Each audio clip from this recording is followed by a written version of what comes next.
my thoughts keep telling me to get me home, but my balls keep telling me to let me oh, just let me That clock keeps ticking like a metronome, and my thoughts keep telling me to... How's it going, lads? Marshall here, and welcome back to the road to greatness. Now, at the end of last episode, in came into Milan's Mudin Gai. He replaced Cuvelli, I think it was. But before we get into this, if you want some cheap coins, visit the link in the description below for UT coins now. Now, my first opponent is called Tarzi. What a fucking stupid name. But anyways, he's got a nice little squad. It's a Saudi bronze squad. It's not the best squad in the world. It's got 2 silvers in there and a non-Saudi goals. I don't know why he's calling this a Saudi bronze team, but we do punish him very early on, 32 minutes into the game. Rahman getting very lucky, and he rolls it into the net. I actually thought that was going wide there, because the way he hit it, I thought it was just drifting wide of that left post before my opponent gets angry and just slices him down. What a bad challenge that is. And Sane gets sent off by Yatsi, so that is a red card, and he's down to 10 men.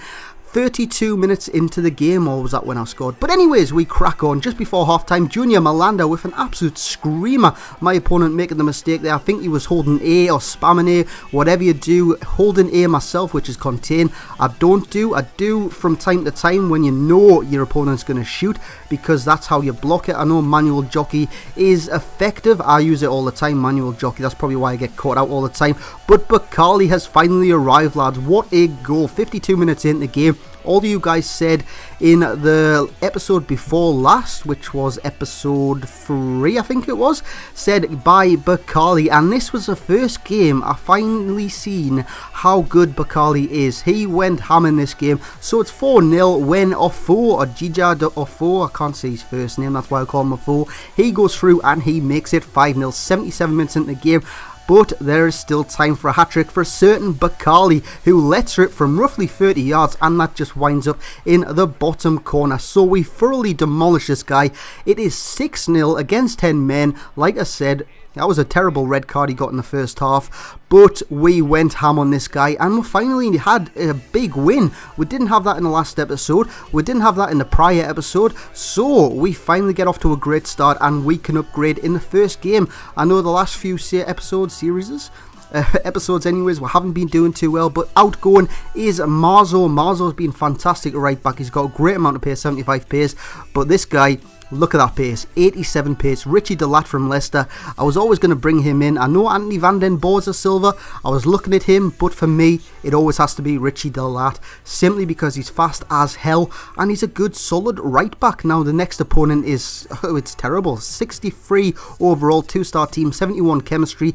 I think this is just a starter pack team, because it does look like that for me anyways, where he's just grabbed a load of people and put them all in the same squad. And Rahman, 15 minutes into the game, he bends it into the net. He's on fire in this episode. Is Rahman. I can't remember what his first name was, but it's probably too complicated for me to say, as Rahman bends that in the corner. You see on the replay, a lovely little challenge from, I think it was a 4, before Rahman bends it into the far corner. Before my opponent makes a crucial mistake, he passes to El Janassi. You just don't do that on this game, and he does punish him. I've been loving El Janassi ever since I brought him in. Thoroughly proud.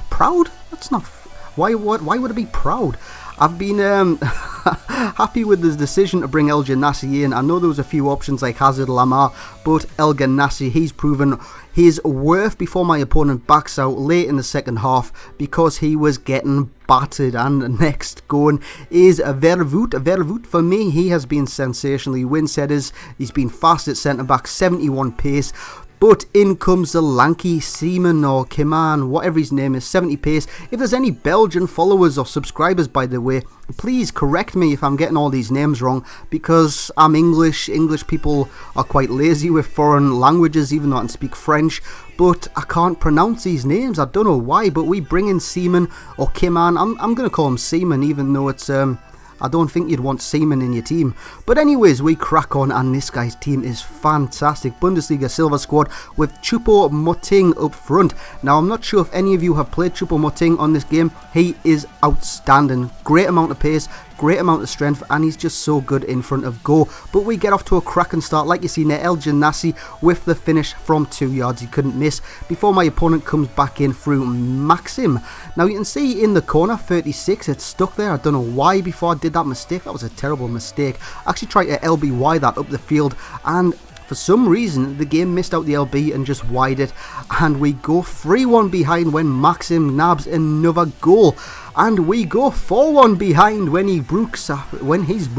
Jay Brooks, he makes it 4-1, and it turns even worse when Choupo-Moting, he goes through and he makes it 5-1. So I'm getting absolutely battered, my arse is getting handed to me, and I just want to make the score look a bit respectful, and it does when Mudengai from range, he puts it in the net, empty net, to make it 5-2. But even at that, it doesn't look respectable, I'm getting battered still, but we rallied, we started coming back into the game, and El Janassi from the angle, that was a Bale-esque finish like against Inter Milan, cracking finish in off the post, and I thought, this is it lads, I'm coming back. But no, 90th minute, Choupo-Moting goes through and there's a nail in my coffin, and we're going to end on a defeat, which I don't like to do, but hey ho, that's the way it goes. And that is it guys, I hope you did enjoy this episode. Leave a like if you did, sub if you haven't, and I will catch you all next time.